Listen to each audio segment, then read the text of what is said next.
Hi guys, ipainit natin ito. Bumili sila ng dinner namin. Bihon. Ayan siya. Bihon yan guys.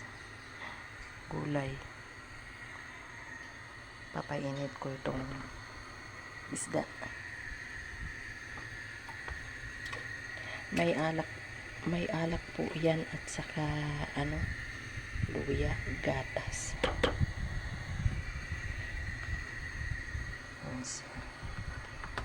Ito yung pagkain namin ngayon kasi lumabas sila. Ipainit ko lang, kakain na kami. Tapos ito yung maliliit na beans.